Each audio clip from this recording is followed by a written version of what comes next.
welcome to the 6th Distinguished Lecture Series being organized by INA Bhubaneswar Chapter, SOA University and IMMT Bhubaneswar. And I'm happy to say that this small chapter, which had originally about 15 members, now the number has increased to more than 25, approaching 30. I think this is a good sign. And so far as this chapter is concerned, most likely we'll be organizing the annual convention in December here in Bhubaneswar with all your support. So with these little things, now we start our distinguished lecture, and today's distinguished speaker is Professor Prashant Mahapatra, who is Vice Chancellor Research of UC Davis, and he will be giving his lecture on vulnerabilities in federated learning networks, a very, very recent topic on which a lot of work is actually going on.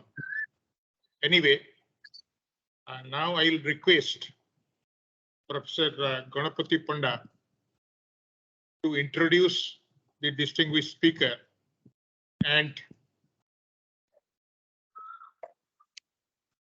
invite him.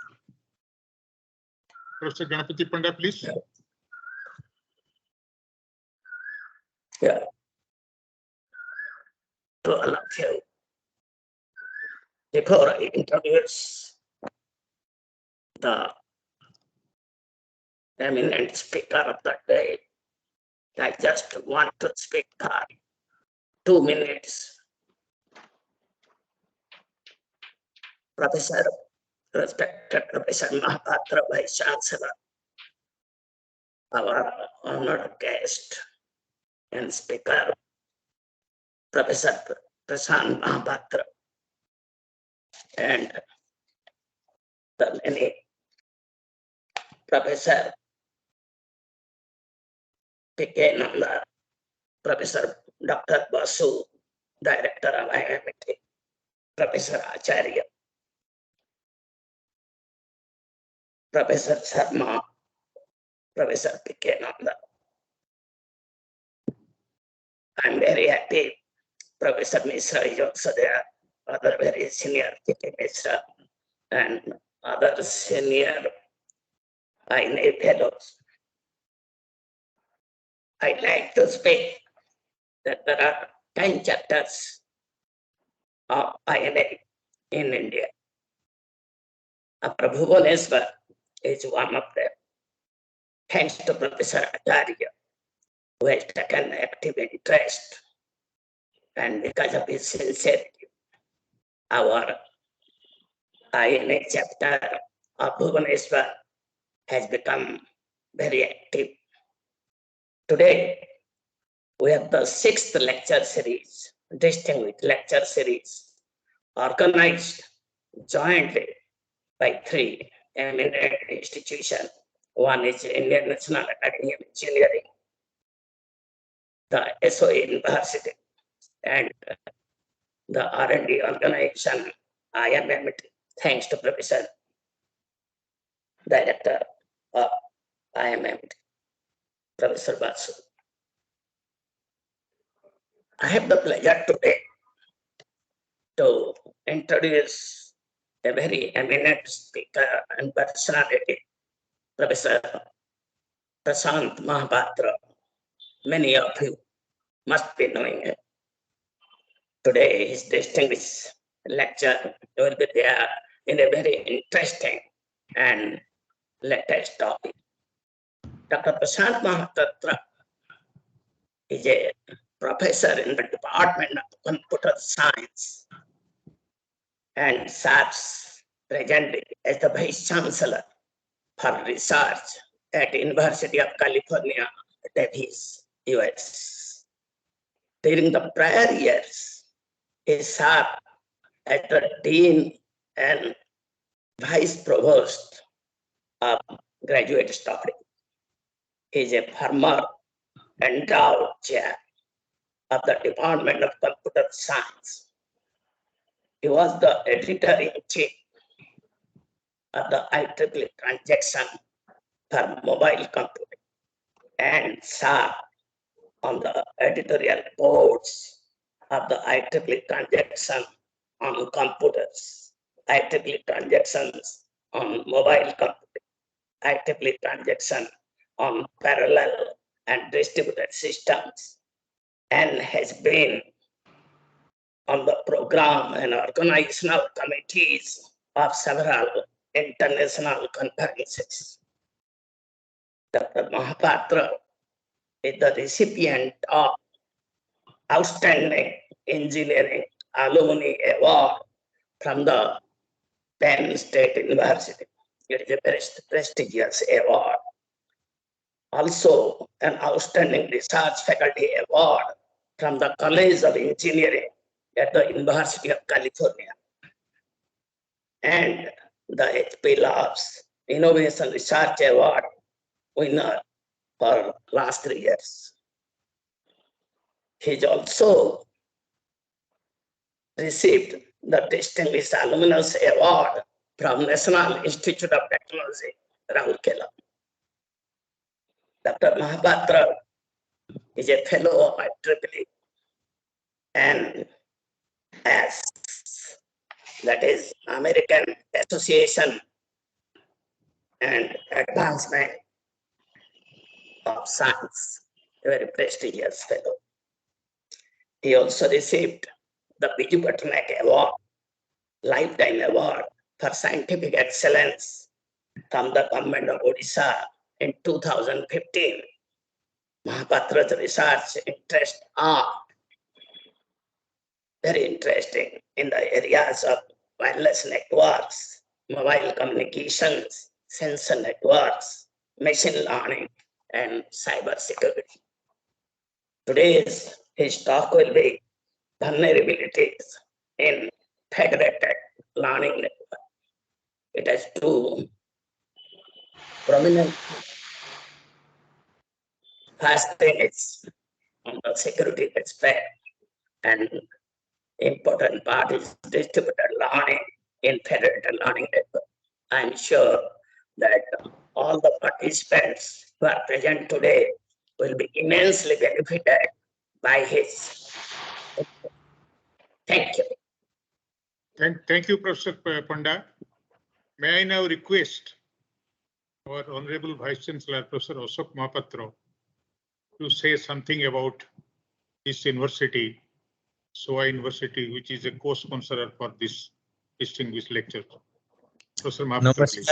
Namaskar, good afternoon, Professor Acharya, Professor Mahapatra, our guest lecturer for this evening, Professor Panda, Professor Basu, Professor B.C. Roy, Dr. Professor Mishra, Dr. Sharma, Dr. Professor Nanda, our Pro Vice Chancellor. Professor Acharya has started a very good method of having an international lecture which is going to benefit our students. After having said that, I should say that our university is only less than 20 years old. We started 2007, and today in NRIF ranking we are 20 in the country. Our medical college is doing well, started in 2006. In 15 years time, it is ranking 21 in the country amongst the 547 medical colleges. Our engineering college, which is School of Engineering ITR, is 32 ranking. Our dental ranking is 14. So we have, in a short period of less than 20 years as a university, has done well. The trust is also having we have got 9 institute. Now this year we have added the veterinary. We have 14,000 plus students and 1,200 plus teachers. The teacher-student ratio is around 1:10. We have no gender bias because 47% students are the girls and 37% teachers are the ladies. So we have a very good balance between the gender We have produced large number of alumni. Those are doing very well. If we coming to placement of the engineering, medical and hotel management and management school, pharmaceutical school, it range between 90% to 95, 96%.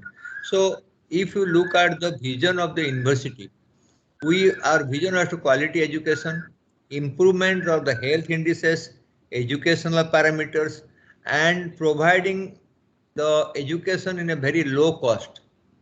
Today, if you have to go to our hospital gets about 5,000 patients a day. And even in neurosurgery, we operate 7 to 8 operations a day. And I cannot believe that you can have a brain tumor anywhere in India operated for 50,000 rupees. Not even in the government hospitals.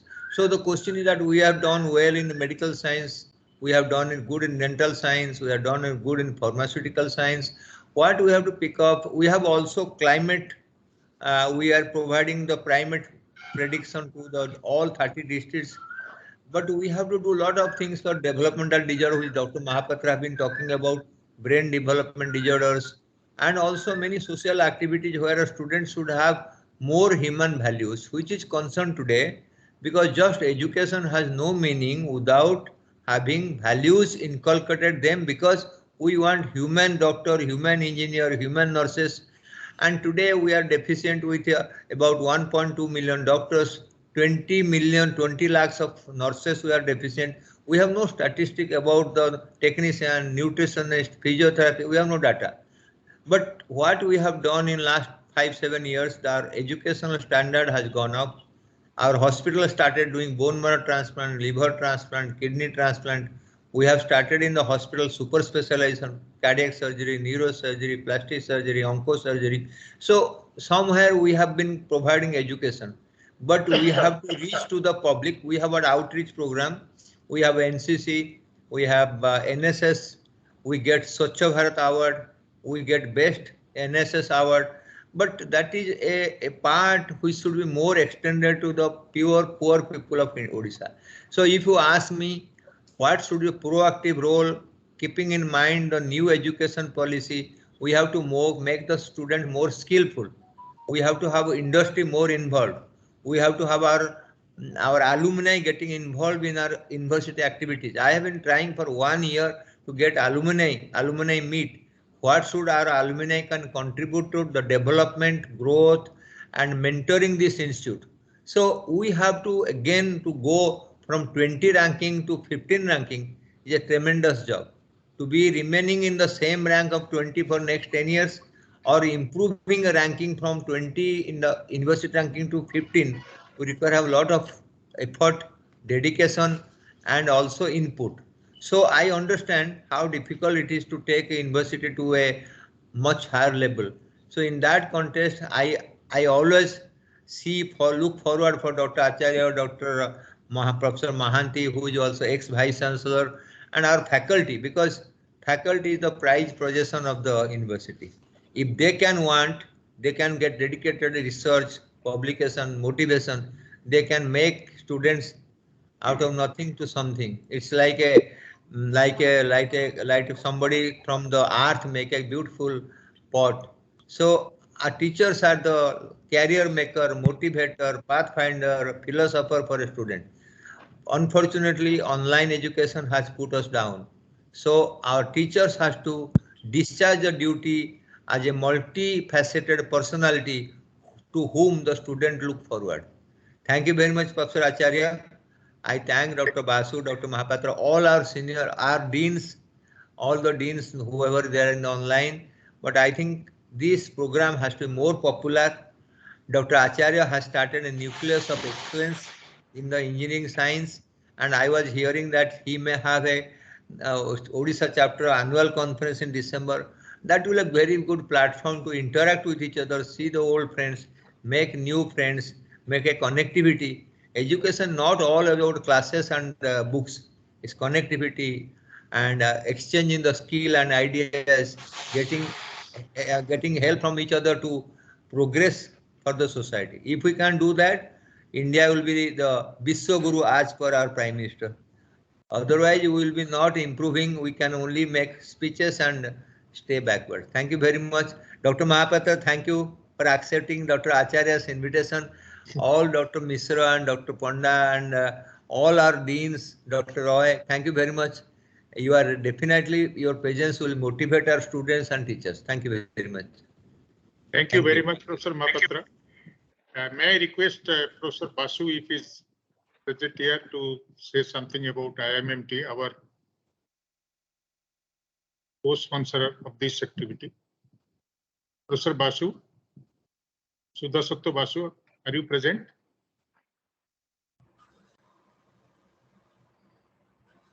Okay.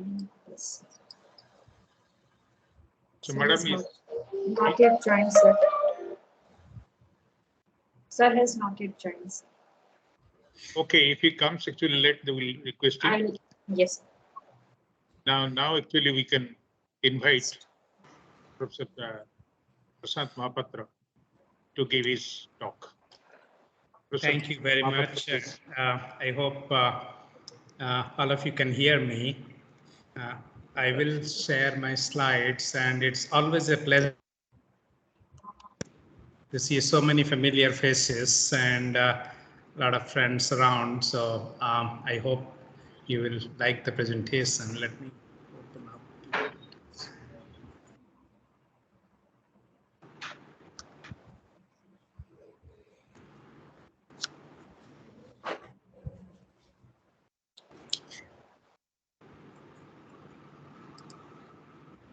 Okay. Is my slide visible? Yes, sir. Yeah, thank you very much. Again, the introduction was too generous. I hope your expectations are not that high. So I have worked on many areas in computer science as I have been in academic research for more than 30 years now. I've worked in the areas of computer networks, wireless networks, sensor networks, many things related to cybersecurity, artificial intelligence, and machine learning. So I'm going to carve out a part of the recent work that we are doing, which is related to the advances in machine learning, and I'll highlight some of the newer aspects and novelty of those work that we are doing, and that will incite probably further research in this area. So I will explain the title in this presentation. We are talking about federated learning, and I will clarify what is federated learning, but I'll be also more focused on the vulnerabilities in federated learning. So as many of you would know, the concept of traditional machine learning. In traditional machine learning, you have a central server, and there are several clients from which you collect data. Machine learning is all about collecting and analyzing data or getting trained by the data. So you collect all the data to a centralized server, and then you basically do the training at the server in order to generate a model. And that will be your model for prediction. You send the model back to the clients. They can use it for whatever application the machine learning is being used for. So again, to summarize, the traditional model is you gather all the data that you can, learn from the data, derive a model, give it back to the clients in order to use that model in order to make predictions. So that's a very simplistic view of machine learning. There are several advances in extending machine learning into the world of deep learning. Deep learning is basically, in the most simplistic way, you take a deeper view of the characteristics of the data sets and learn to make more accurate model. So thereby you can explore more applications. However, they are computationally expensive, and sometimes they need special hardwares. There are issues of privacy. Users are required to give consent to access their private data for training a model. And privacy is becoming increasingly important in the usage of large data sets. And this is what is also creating a barrier, because unless you share your data, the model cannot be trained well. And without adequate data, you might have very inaccurate machine learning models. Other thing is you need a lot of data to build a good model.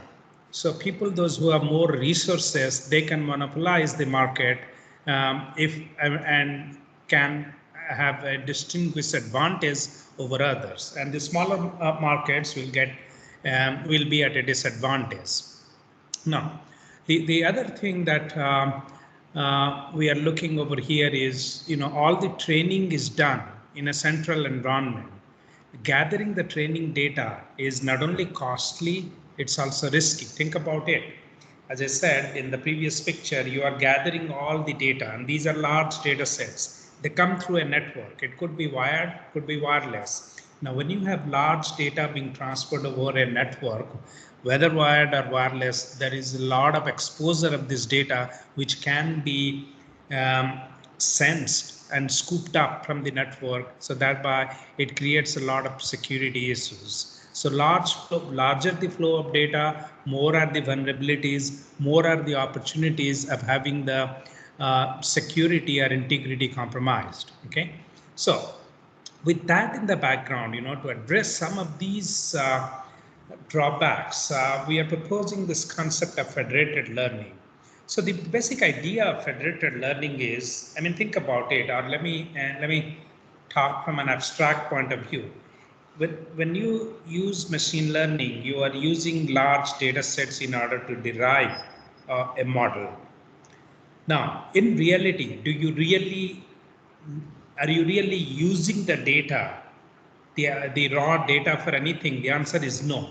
All you want is information from the data, and that information is used to build up the model, and that is your learned model that gets deployed. So the key point that I want to distinguish over here is, it's not the raw data that you want, but you need the information. You need some information from the data. Now that, what I quote as some information, you don't know what that some information is. Okay, so that's why you get whole data sets and then do analyze. Again, I'll clarify more what I mean by that. So the basic concept of federated learning, which is different than the traditional machine learning environment, is it enables distributed devices to collaboratively learn a shared prediction model. And the key part of federated learning is there is no data shared from the devices, or clients do not have to share any data to train the model at the central servers. So again, I'll expand more on that. So there are three essential characteristics: decentralized learning, privacy is by default because there is data stays where they are.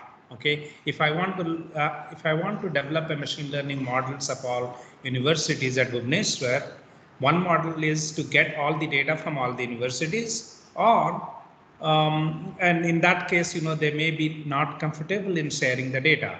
In federated learning model, there's no data transfer, so the privacy is intact, and then you kind of leverage a collaborative learning environment. So the new paradigm that I'm proposing over here, and again, it's not like we discovered it, it's being researched for a while now, is you basically, the central server broadcasts a global model. Okay, it is the model that needs to be generated that is being broadcasted, or the model that this global model is developed at the central server and is sent to the clients. And the clients basically train on that model locally. So there is no data. The data is right there with the client, it stays there.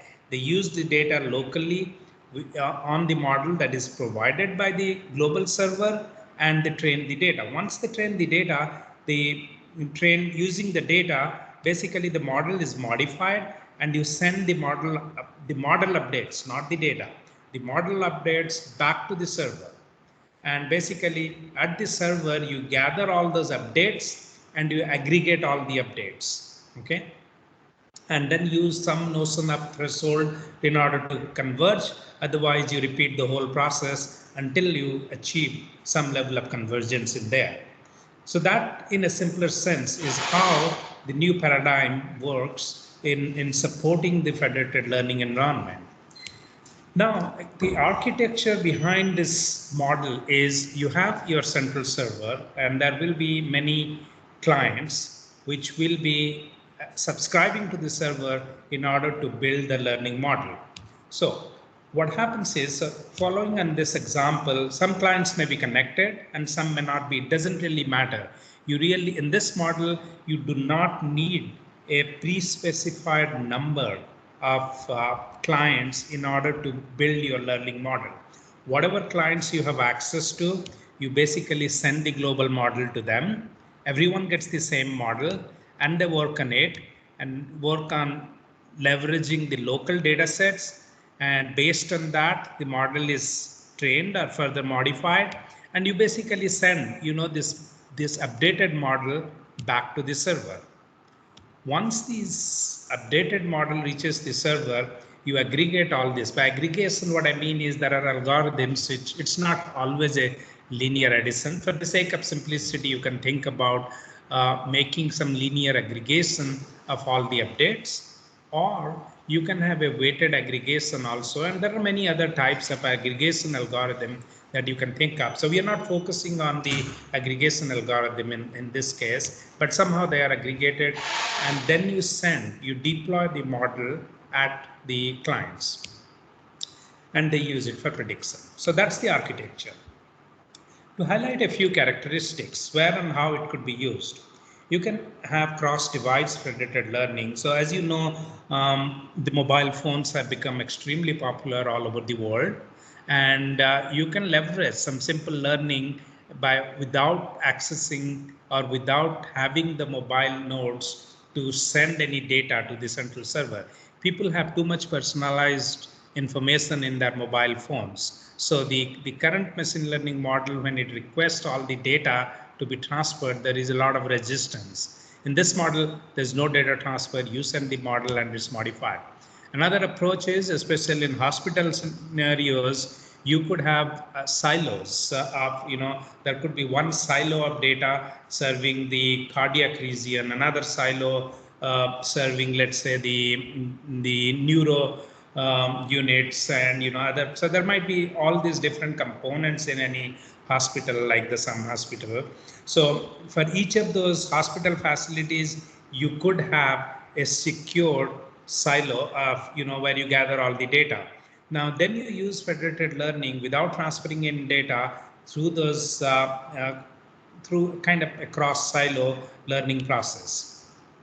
You can also have exclusive data centers where you use a distributed learning environment and can leverage federated learning in that. So these are kind of broad classes of applications, but there are many, many more applications that you can think of where you can leverage this concept of federated learning. As I said in the very beginning, the theme over here is also how to make these learning environment very secure. Keep in mind that one thing that we have learned out of the internet architecture, the traditional internet architecture that we use almost every day. The biggest challenge now in internet, as you all know, has been the security part. Cybersecurity has become a major aspect in advancing the internet. And one of the main reasons was when internet was designed, it was not designed with any security in mind, because no one ever knew that internet will become as popular as it is now. So what I am proposing, or I'm theorizing that if we are developing this new concept of federated learning, we might as well take security as an integral point rather than having an afterthought. And then in that case, we will be basically, dealing with the same thing like in internet, that will be chasing in order to put band-aids and patches here and there in order to make it secure. So we have to be careful about integrating security right from the beginning. So in any security work, you first need to define your threat model. What are the capabilities of the adversaries that we have to deal with? In the model that I described in the past few slides of federated learning, the clients can, we go with the model that the clients can observe the global model and they can send malicious model updates. So the client gets the global model, trains it on its data, but before the client can be malicious, before it sends back the model, it basically manipulates it. The client can also corrupt the data in the local training procedure. If you have an attack on the client, then the client the attacker can change the data so that the model updates that happen will be incorrect. Okay. At the server level, so here I'm defining what type of attacks are possible, and this is a subset of all the attacks. The server, note that server examines all the model updates from the client. It has the ability to inspect, and it can alter any parameters because there is a lot of authentic allocations, or lot of permissions that are granted at the server's level. So that if anyone hacks the server, has a lot of control in manipulating the model. This at the server level, there could be an attack by which the aggregation algorithm that I talked about earlier, that can be manipulated. So you can control the view of the participants. Now, outsiders, in this case, outsiders are anyone who is not a client at a server. They can intercept communications from the network, and thereby they can launch interference time attacks. And we'll talk some more about that in some of the subsequent slides. So if you look at the threat model, to summarize it, you can have threats at the clients, and the global model can be changed. You can have threats at the server, and that will have access to a lot of aspects of the model. So you can have more potential of attacks if you hack the server. And there are other types of attacks also. Somebody could snoop the network, or when you deploy the model, there could be other types of threats in there. So this is kind of a summary of the threat model that we are looking at. Now, what are the vulnerabilities? Where we need to focus more on making federated learning more secure. So let's have a look at that. Let's see how it is different from the conventional deep learning or the conventional machine learning that we are familiar with. In the conventional model, the source of data are identified and can be inspected. You get data from certain sources, so you know who is the provider of the data. Okay. In conventional deep learning, it's limited to static attack, where basically the most common way of attacking in conventional machine learning is you manipulate, you poison the data before it is applied for the training phase. And that's why the trained model will be incorrect. Okay. And the training process is centralized, and that's why the contributors of the data have no access to it. Now, as opposed to these things, in federated learning, the clients are anonymous. So for example, let me follow through the same example I mentioned. I want to draw a profile of students at all the universities in Bhubaneswar. So I send a request to, let's say there are 15 universities in Bhubaneswar. I send a request to those 15 university not a request. I send my global model to those universities, and basically they will run locally and they will send it back. Now, the clients are anonymized. So I get model updates. Let's say I get 10 of those. I don't know. I send the model to 15 universities, 10 of them responded. I would not know which 10, okay? Now, there is no way to detect malicious ones. So let's say even if I get from all 15 or 10 or whatever number, because they modified the model based on their own data sets. So it's their data set, they are doing the modification. There is no way for the central server to detect which ones are the malicious ones. Okay. So the adversaries will try to deviate from, so basically what the adversaries or the attackers will do is they will deviate from the federal learning protocol by corrupting and replacing messages while this entire process is converging. And a malicious client will continuously, if there is a malicious client, the client cannot do any harm if it does not participate in the federated learning process. So a malicious client continuously participates and can launch an attack while going through the training process. Okay. So you could, if there is a compromised client in one of, then it could manipulate the model there. There could be attackers which will be eavesdropping the network, and they will monitor the gradients of the model, and they will manipulate that. That could be a compromised server, an attacker at the server. It could launch easily a denial of service attack or anything like that. There could be an attacker at the aggregator where the aggregation algorithm could be modified. So, there are so many vulnerability points in here. The other thing in this federated learning model is you don't have any control over the clients. Clients can join sometime and they can leave at their will. So, you will have no control on identifying or making any policies or rules for the clients because, they are independent of the centralized server. Now, the other vulnerabilities are at the network level where let's say your clients are a bunch of mobile phones. Now, if the tower dies, then all those there is a fault in the tower, all those mobile phones from which you are collecting the updates of the model, they get disconnected. Another big threat, which will be very difficult to deal with, is colluding attacks. Now, what colluding attack means is you will have, you basically have a distributed approach. The three colored agents over here, they kind of collude with each other and they launch an attack collaboratively. And this is a new type of attacks which is becoming increasingly popular. Now, in these type of attacks, it will be difficult to find, what are the challenges. I mean, how do you overcome the challenges in order to find solutions? Okay. So again, I'm not proposing any solutions now, but we will have a look at some of the solutions. So now let's look at some of the attacks. Okay, I talked about, in the pictorial forms. Let me formalize those.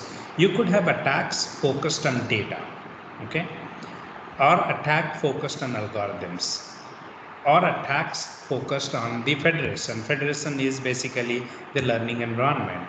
So the attacks on data basically will mean, what it will mean is you can have poisoning attacks or backdoor attacks or evasion attacks. I will talk about what individually those means. Similarly, on the algorithms, you can have non-robust aggregation, or somebody could manipulate the training rules, or you could have compromised computation. And then there are a lot of similar things related to the federation. You can have inference attacks, you can have GAN reconstruction attacks, you could have a malicious server, and there could be free riding attacks. Free riding is pretty important in federated learning because in federated learning, you want people or you want clients to contribute to the learning in order to get advantage. Free riding means it's a general tendency that I don't want to contribute anything, but I want to take all the advantage. Okay, so you don't want, that creates a very difficult situation for federated learning because more is the participation, better is the model. So you have to avoid all kinds of free riding approaches because that will not help the system work. Then you have the traditional man in the middle attack. So data poisoning attack is kind of, as the name indicates, you modify, you manipulate the client data by modifying some of the labeling. So for example, let me take a simple example over here.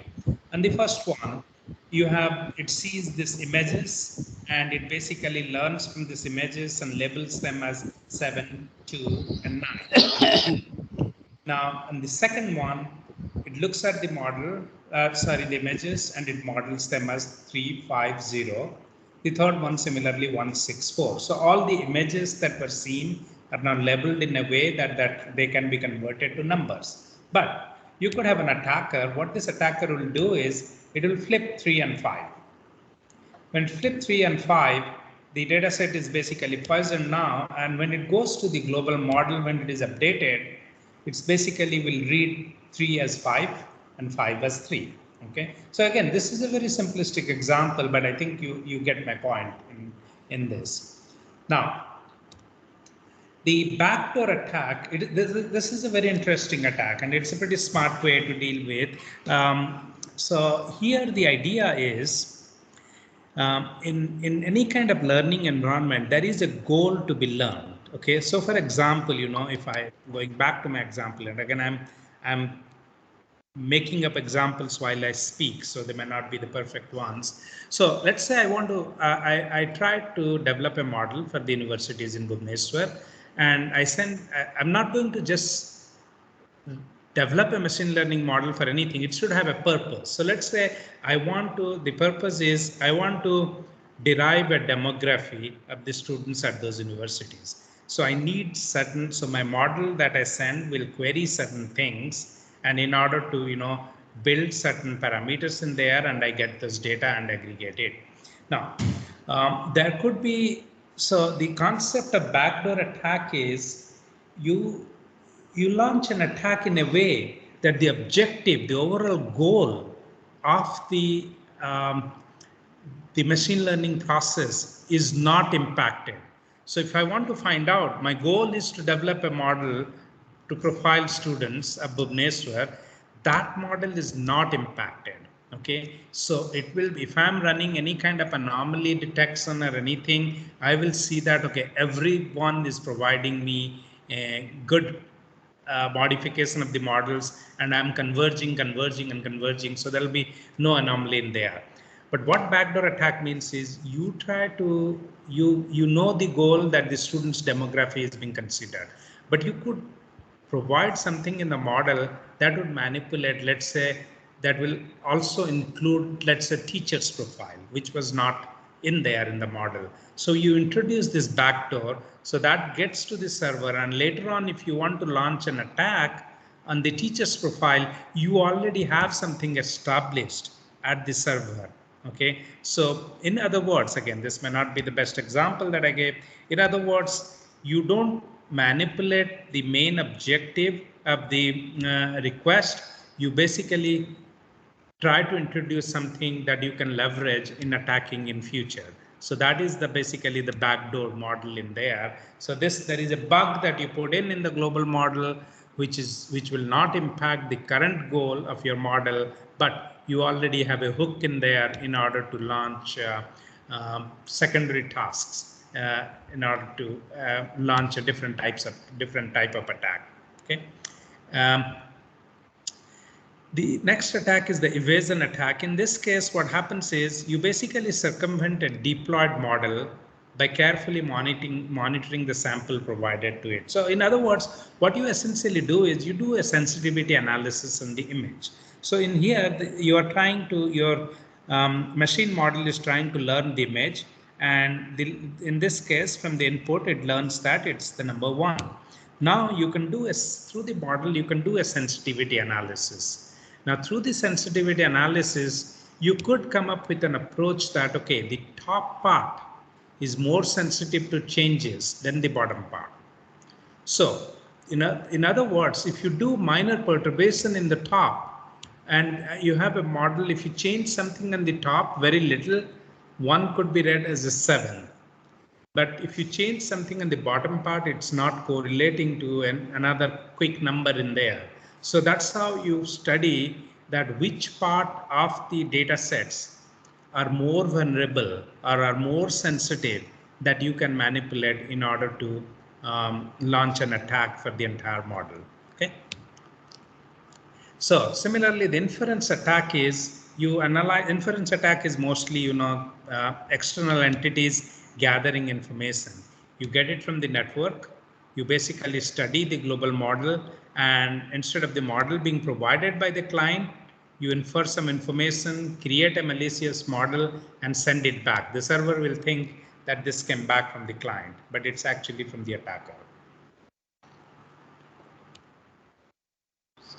One more thing I wanted to point over here, that the network that I'm showing, it doesn't really matter whether it's wired or wireless. You can have the same types of attacks. There are many other attacks, and I won't get to the details of those. You can have the aggregation algorithm that will have ill-deposed reweighing scheme. So basically, as I said earlier, an aggregation algorithm, you could do a linear aggregation or a different a way of weighted aggregation, and someone could manipulate the weights in order to change the aggregation algorithm. So you could also manipulate the parameters that are used for training at the clients. That could sometimes introduce biases or could prevent from quick convergence or convergence at all. Okay. Similarly, by deriving or if there are the computation part is compromised, that's another easy way of launching an attack.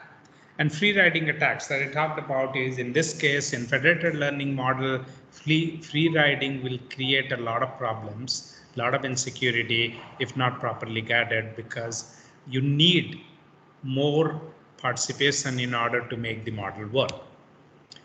Now, so those are the attacks. I will again, I'm not saying that we have solutions for all the attacks, but I'll provide some thoughts or some of the approaches that we are looking at right now in defending or providing defenses in this federated learning environment. So some of the again, it's not like one solution for all. Then in that case, I should be talking about only one solution. There could be multiple solutions, a combination of these solutions, or it could be application dependent, some of these. So one approach to handle the networks snooping is using homomorphic encryption. So when you have encrypted messages being transferred back and forth in the network, you will not lose if the encryption is pretty strong. You will not have an impact on the model. Okay. You could do pruning. So pruning is an interesting concept. So the server sends the model to a bunch of clients, and a random number of them respond. Hello. And some of them are malicious clients. They are sending malicious model. But you start pruning some parts of the model. So let's say the model is like a directed or undirected graph. Then you prune some of the edges or nodes.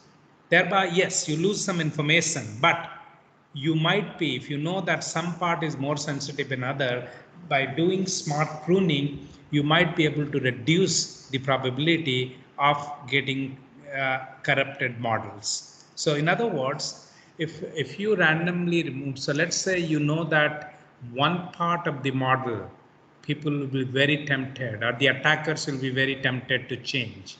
So you might remove that part of the model. The other thing is you can use the concept of honeypot. Honeypot means you basically kind of,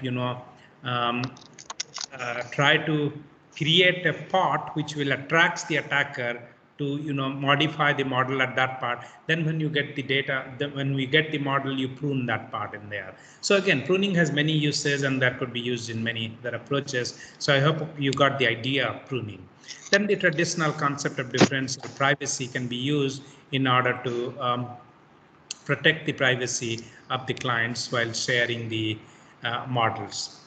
You could also use the anomaly detection. So let's say you send the model to 20 different clients and you got 15 back, and you see that 12 of them, they vary little, but there are 2 or 3 they are completely out of the range in there. So you will be able to detect the anomaly ones, and maybe the anomaly ones will be the ones that are representing the attackers. Okay.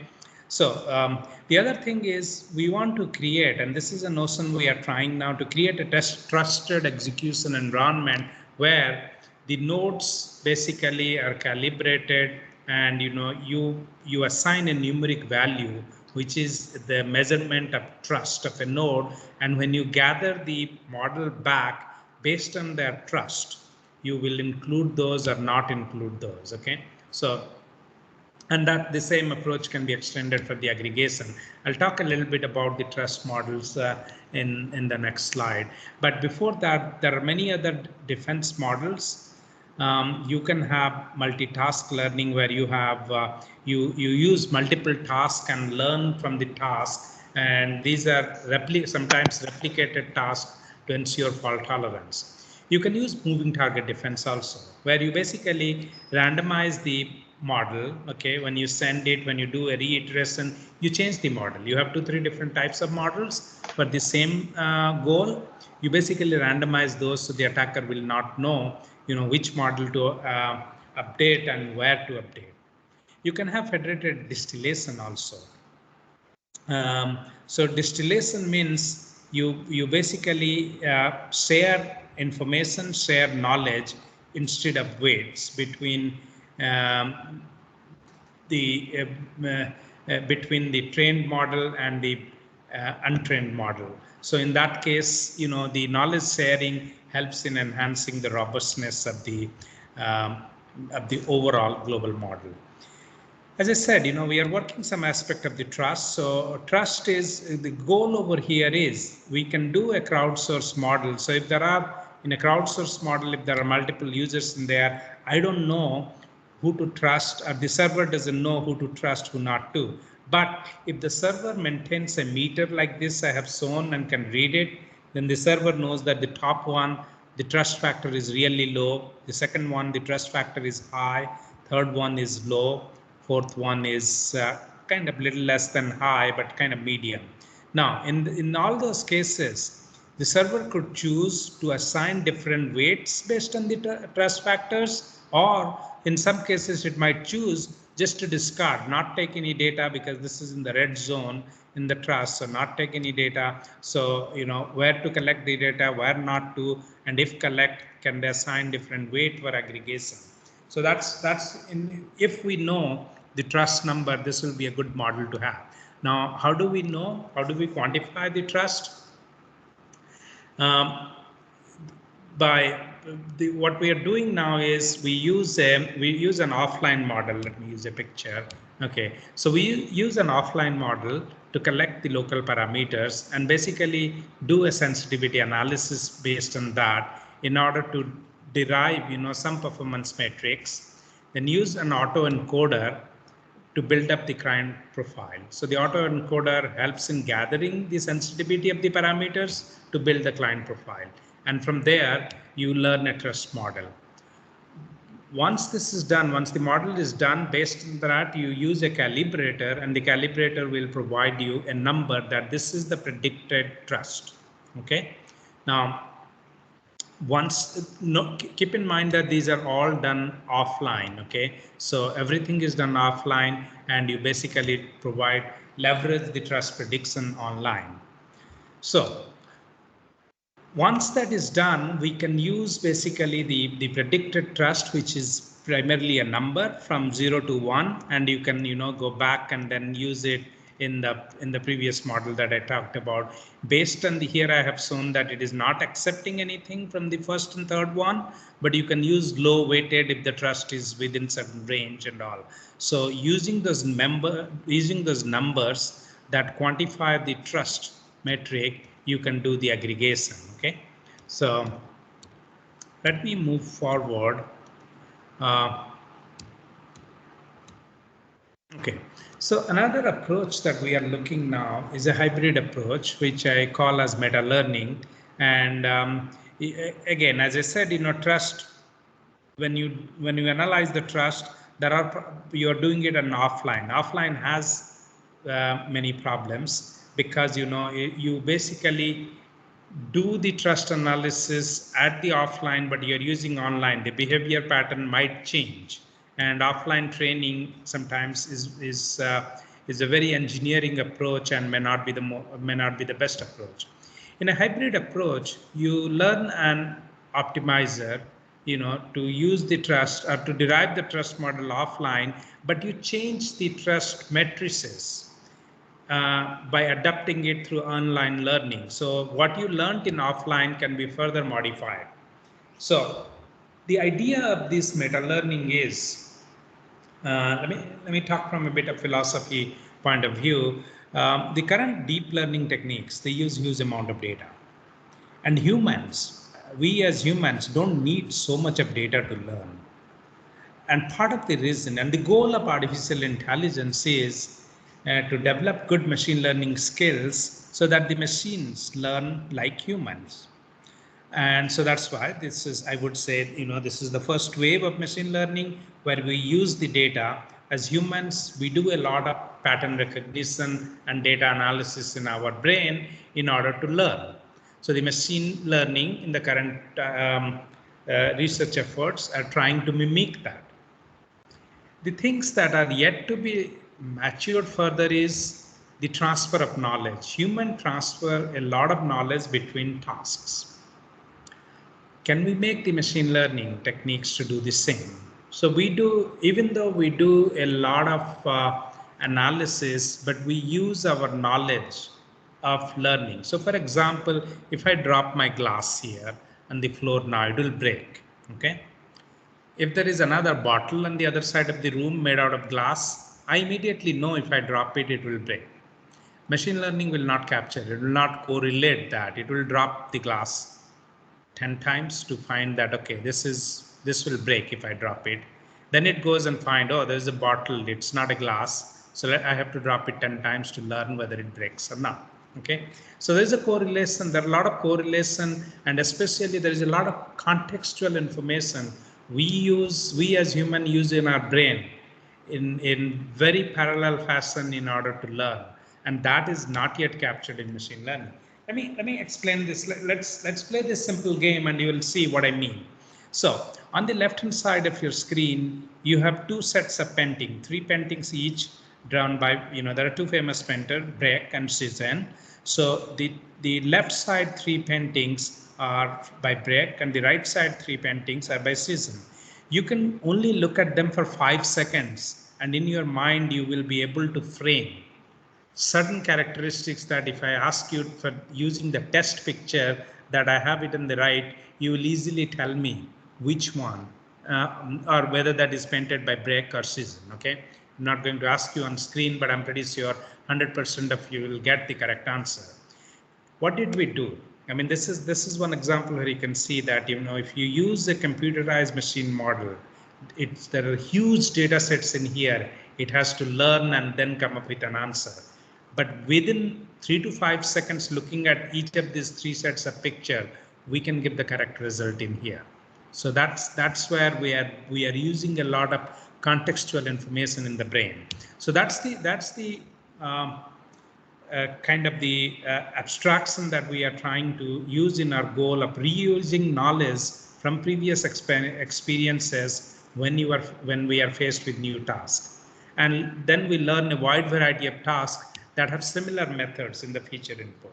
And combine that with the trust prediction model that I talked about, then you can have pretty good models in order to pretty good federated learning model, which will be very secure. So again, there are a lot of mathematical approaches that we have used in building up the quantification of the trust. I won't get into the mathematical part so late in the day, but before I end my talk and take questions, I want to share some of my concluding thoughts. Federated learning, again, has the potential to revolutionize the domain of artificial intelligence. And because here what you're doing is you are shifting the training from the center to the edges, okay? And that has a lot of advantage in there. There are drawbacks to it, I agree that. Note that in this case, you will not push too many things to the edges if your edges don't have enough resources, computing power or storage. So it's wherever it's needed or wherever it makes sense, wherever you have gain, you want to do that. It leaves several open questions on how to provide security in these environment, because as I said, it opens up several vulnerabilities. And we have learned from internet that you don't want to do patchwork at the end after you deploy all this. So you need to really come up with good federated learning models that will also safeguard against the vulnerabilities, some of which we pointed out during this talk. We talked about the key challenges in designing solutions for creating robust and secure federated learning models, and the critical pieces for a design that resolves some of these challenges. Again, we should also ensure that the data embodied in the model is protected from the future attacks, because again, we can never be sure about safeguarding against 100% of the attacks. So you have to protect against the attacks in there. And again, a lot of the new attacks need to be handled through federated learning model. You know, if you're following the areas of cybersecurity, in the last 2-3 years, the bigger attacks were coordinated attacks by multiple attacking groups from different parts of the world. So it's pretty well collaborated and done in a very distributed manner. To safeguard against those type of attack, you need to create a federated defense model also, where there are multiple defenders working together in order to create a defensive environment. However, the key thing is the defenders do not want to share their own data sets with others for good reasons. So in those cases, federated learning will be a key approach for finding a good solution. So with that, I would take a pause here and spend the rest of the time um, in answering the question. Thank you, sir, so much for wonderful talk. I would invite the question for this session. First hand is raised by Bhavani Sethi, sir. Sir, please. Yeah, can we have a quick question? Yes. Yeah, sir, one of the things I was wondering is that how many servers do you want to federate over? Meaning, what is the optimal N? Because what is happening is that as N increases, your learning load will decrease, but vulnerability will increase. So there might be some N star which is optimal considering these two conflicting objectives. So we might some multi-objective optimization and things like that. Yeah, I think it's. I must say this is a very important question and very interesting one. So again, you know, just to elaborate the question a little more, that in federated learning, if you start drawing a curve in terms of benefits, okay, and come up with a metric for defining your benefit, it keeps on increasing, but beyond certain point, the benefits you get gives diminishing return. But as I said in the beginning of my talk, the more sharing of information that happens, the vulnerability increases. So after a certain point, you know, you will be gaining less, but will exposing more vulnerabilities. So that's when you have. So how do you get that point? There is no generic model.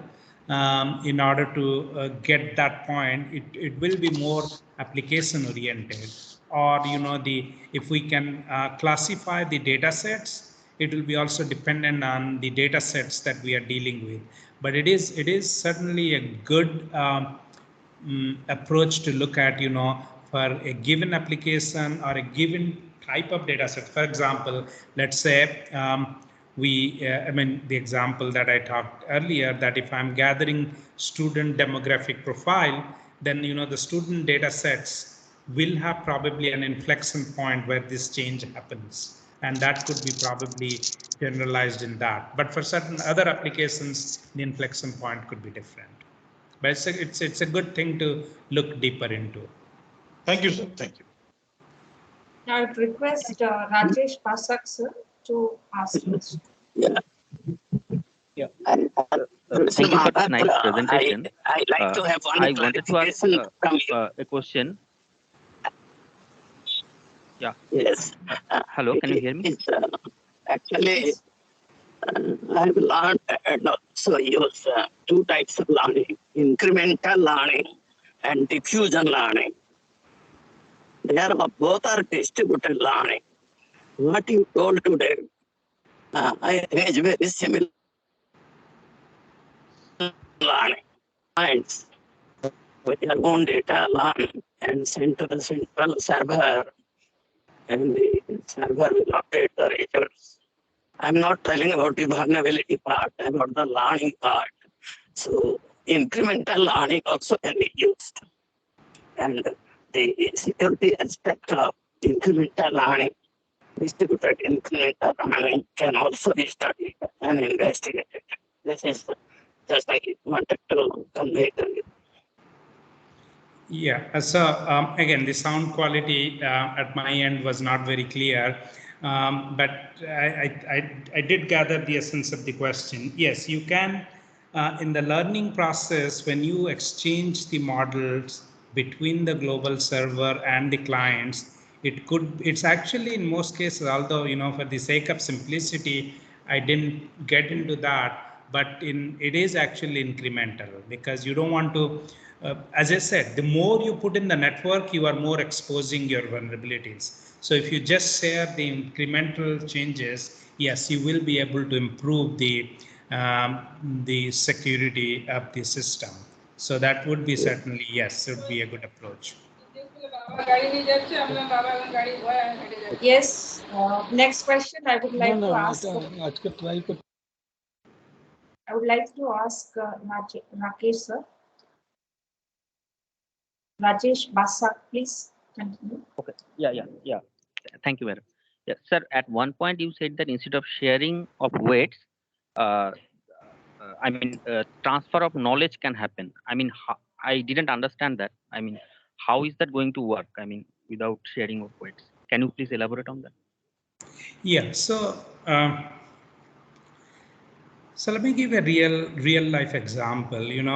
We do, because the cybersecurity has become such a big issue now. In US, we have developed good collaborations with the federal agencies also. For example, FBI helps us. FBI, which monitors the entire network of the entire nation, sometimes they help us uh, in securing our system. Especially the medical systems are more prone to attacks by Eastern European countries and other places. So what we, and again, but on the other hand, FBI is a governmental agency. They would not share any kind of data in there, but there is enough information that they can share with us, that using that information we can tune our model. So let me give a very simple example.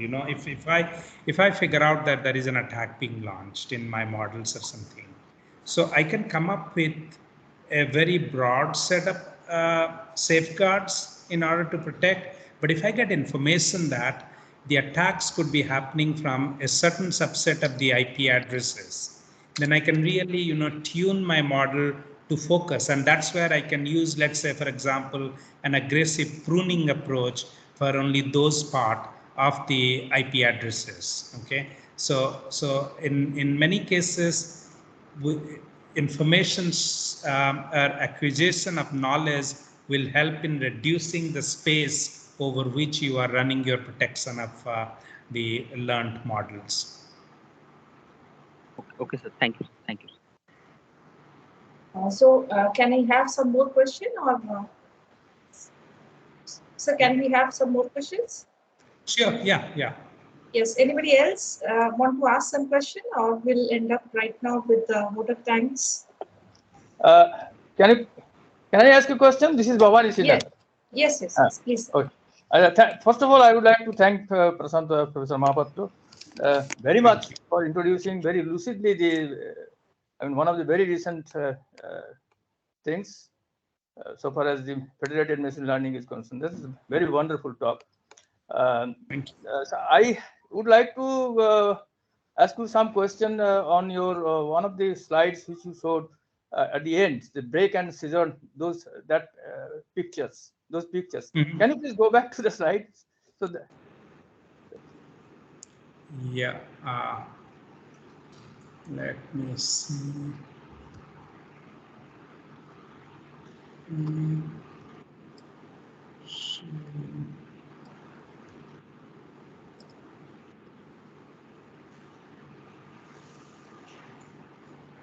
Where did I put it?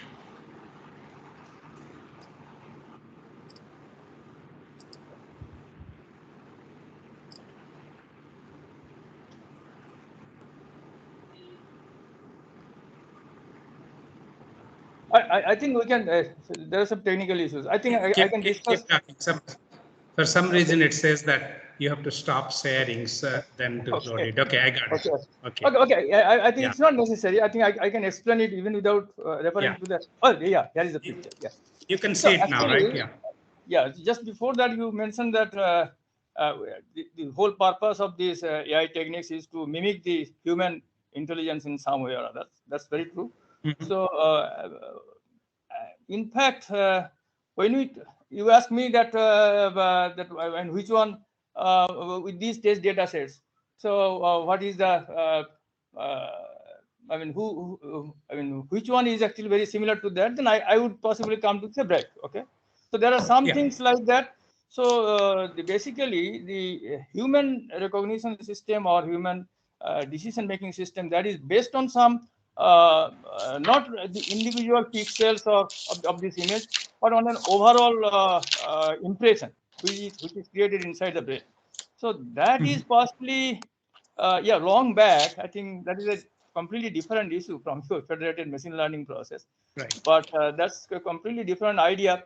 So I had some ideas I gave some ideas in some of my papers in around 1990 that the human brain is possibly pattern recognizing machines, pattern recognizing architectures. Everything we decide or everything we compute is based on some learning on patterns. Okay, whether it is a Right. rule, arithmetic rule, or whether it is some decision rule or anything like that. But for that, so in our human brain, for example, immediately some overall effect is given to the input of our brain. So basically, that has, I mean, so our whole inputting system has to be changed to make such a wonderful decision in a very small amount of time, even by a small, I mean, very slow processor like our brain than this today's digital computer. So, Yeah. is there any other? My basic question is that is there any work recently towards that angle? I mean, not to these conventional machine learning things, but learning on the aspects of any object, an overall aspect of the overall of any object.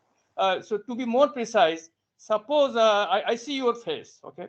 So if I see the eyes of so many other people, and I show that well, is this eye that of Prasant? So then that will be, I mean, possibly that will take a long time. But on the other hand, as soon as I saw your face, I mean, some picture of a face, I can immediately recognize that with almost 90% certainty that more than 90% that it is Prasant's face. So basically, there is something which is missed in the conventional training model, but not in the human, I mean, training. So my question is there? Yeah, please. There are, you know, it's a very interesting concept, Professor Sinha, and there are the closely related work on this that is being done is kind of, you know, this concept of modeling emotions or, you know, the thoughts. Like, for example, you know, how is it that the machine will learn whether I'm happy or I'm angry or I'm sad and all? So there are a lot of things that can be captured and kind of aggregated in a way. I mean, if you think, you know, going back to the picture, if I tell you, okay, who has painted this, you will say Brad, okay? But, you know, if I tell you, how did you come with it, that will take you longer to answer. Somehow you are 100% sure that your answer is correct. But if I ask you to reason it, and that's what is the difference in machine learning, the machine will first reason it and then answer it. But we as humans sometimes change the sequence. So a lot of these things need to be captured and modeled when we advance more into this sentiment analysis or emotion analysis. That's where a lot of these things will need to be captured. Yeah. Maybe we'll talk more next time. We should talk more about this. Yeah, there are a lot of things to discuss. I have a lot of curiosity in this particular direction. Okay, we'll discuss about it. Thank you very much. Okay. Thanks. Thank you, sir, so much. Now, I request if I don't think Vasudev Basu sir has joined now. So I request our Pro-Chancellor, Pro-Vice-Chancellor, Professor P.K. Nanda sir, to give vote of thanks to our evening guest, Prashant Mahapatra sir. Please. Thank you, madam. Good evening, everybody. It is quite gratifying to listen to Professor Prasant Mahapatra, who is a pioneering researcher in these areas of computer science. And I must thank him because the buzzword today is deep learning, AI and machine learning is the buzzword where deep learning has taken a front seat. And there are a lot of issues on the deep learning which you could, I think, point out and also have an alternate solution as federated learning, and this federated learning is kind of a distributed learning, and a lot of threats, also a lot of kind of vulnerability he has pointed out, and also is opened up new kind of paradigm for thoughts, discussions, and also kind of new area of research in these directions. The challenges are huge, multiple challenges are there, and I believe the modeling concept he spoke about is kind of the total model is kind of broken into small models, small tasks, and again kind of aggregated or amalgamated to come up with a different model. And he has spoken a lot about the aggregation and also the threats, the security issues. And I believe the lot of issues he spoke about is very relevant because the data is used, and handling the data is also a big concern in many situations. And even though deep learning is successful in many cases, but then yes, in many issues actually bother the researchers. I think this is an alternate way to look at the problem now, which Professor Mahapatra has very rightly, lucidly pointed out and very nicely explained to all of us. I believe there are many kind of people have been, all the people have been well kind of received by all our participants, all our senior professors, our members, faculty members. And yes, people also can work further with the meet with Professor Mahapatra to work in these directions. And on behalf of the SOA University, on behalf of the IAE Bhubaneswar chapter, on behalf of SOA University, and behalf of IMMT, I extend my profuse thanks, and also personal thanks to Professor Mahapatra, who would spare time with kind of his short visit to, I think, our country, our state, and then deliver this new concept to our whole community. I thank also Professor Damodar Acharya, who has taken this initiative to invite Professor Mahapatra. Professor Mahapatra is known to us because he is a esteemed member of our International Advisory Board, who is advising us for several years. I think he will also continue to do so with us. And I thank Professor Damodar Acharya to get connected with Professor Mahapatra and also invite him to deliver the lecture. I thank Dr. Renu Sharma, who is coordinating all our lecture series, and this is the 6th lecture in this kind of the series.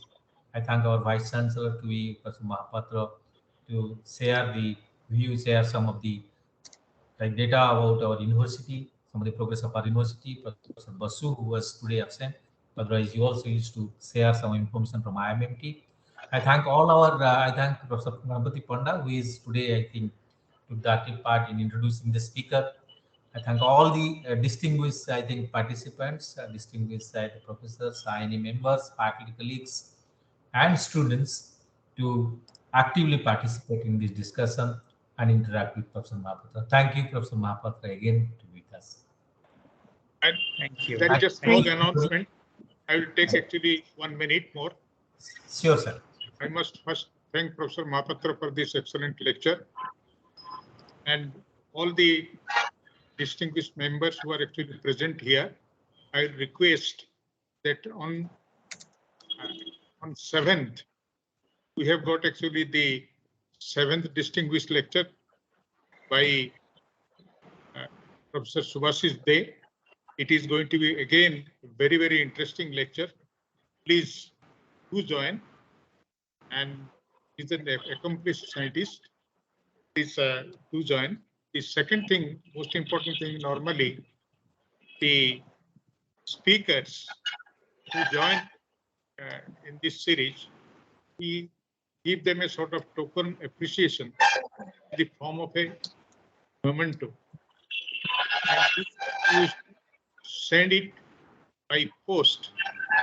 But fortunately, Professor Mahapatra is here physically. So I request Madam Renu Sharma to please arrange for that memento so that actually we can hand him over tomorrow. Sure, sir. Okay. Yes. Thank you very much. Thank you so much, sir. Namaste, sir. And thanks, everyone. It was my pleasure to meet all of you.